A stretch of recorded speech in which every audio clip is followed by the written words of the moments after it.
Chetna Gala, founder of the Mann Deshi Foundation, to make a statement.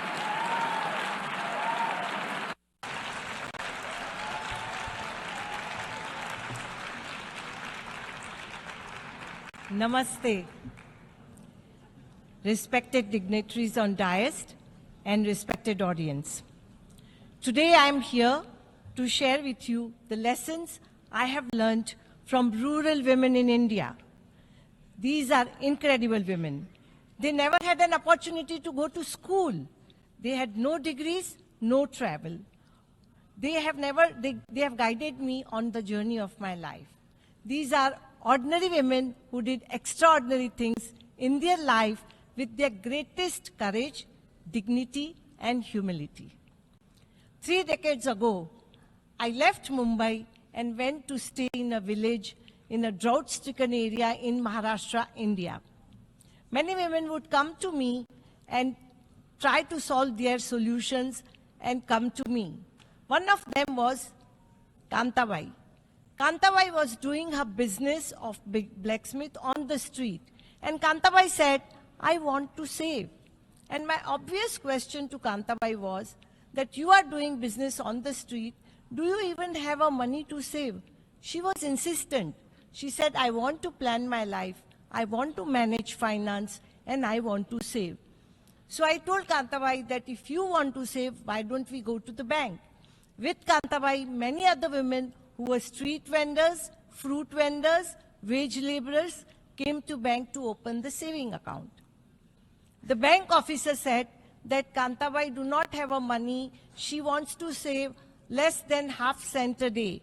So they said she's not an affordable client to us. And they denied to accept Kantabai as a customer of the bank.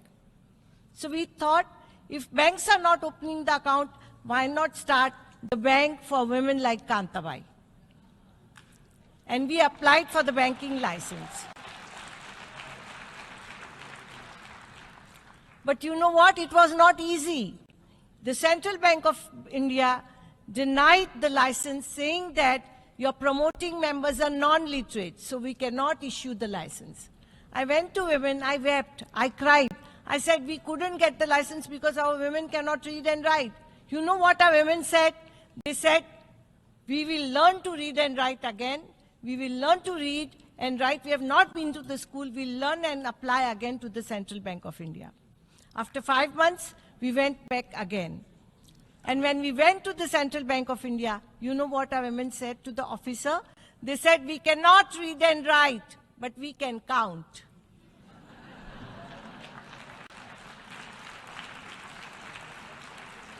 And they said, you denied the license, but they challenged the officer and they said, ask us to calculate the interest of any principal amount. If we fail, don't issue the license. But tell your officers to do it without calculator and see who can calculate faster.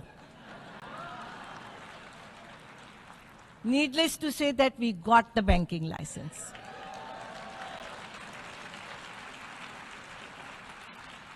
And I'm so proud to share with you that our women didn't stop there. They said, we want to manage the finance, we want to learn the skills, we want to start the business. So we started the business school for rural women, the first business school which our foundation started for rural women in India. You wouldn't believe it, that rural women like Kerabai, who had never been to the school, came to our radio. We started the radio, which was operated by all women. Kerabai came to the radio and she said, I want to feature my own program. Our radio manager said that, Kerabai, you cannot read and write. She said, I cannot read and write, but I can sing. And she featured her own program. Even the younger women were having an aspiration. The young girl, Reshma, came to the bank. And she said that in summer vacation, I want to work. We were surprised, why you want to work?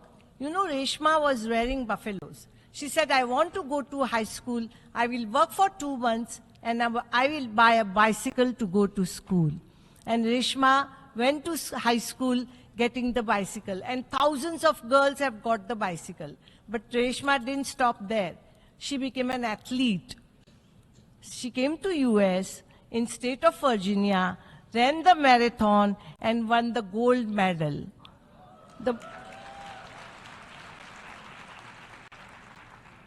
The Buffalo Errors, Reshma, she became a marathon runner and now she is traveling globally. I just want to tell you that when I stand here, I want to share that these women, on the strength of their capital, we started a bank with no outside support. We started a business school for rural women from foundation. And with the experience of our women in banking, we started the first pension product for women. These women never went to the school, but they designed the pension product, and we were the first bank to do it. Microcredit industry is huge. In India itself, we have $60 billion industry. Women take the loan and repaid the loan. And they proved that we are bankable. They do micro savings, microcredit, and micro pension. They want to build their collaterals, assets, and wealth. And I also want to say that our women are also doing digital banking. They are champions of digital banking. They own digital wallets. And when they own digital wallets, they say that we do not want to just have access on finance, but control on finance.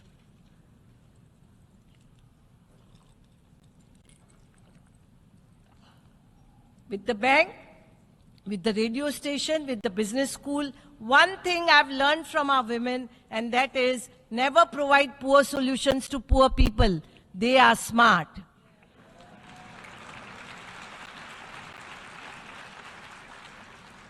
Today, our women are building not only the micro enterprise, but they are building their assets. They are giving jobs to other women also.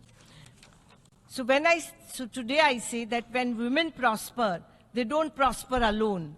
They invest in their children, they invest in their community. When they step out of their homes, they break century-old caste barrier and conditioning. And when I ask these women, from where do you get this strength? How can you make it? Everything. You know what they say? Our courage is the capital. And I say, their courage is my capital. And today, when all of you are listening to me today, I would like to say that you can also get your courage from so many women around you as a capital.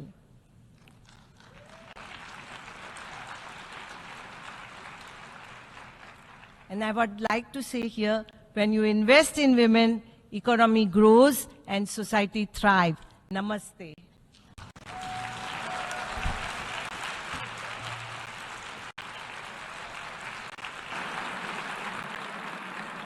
I thank the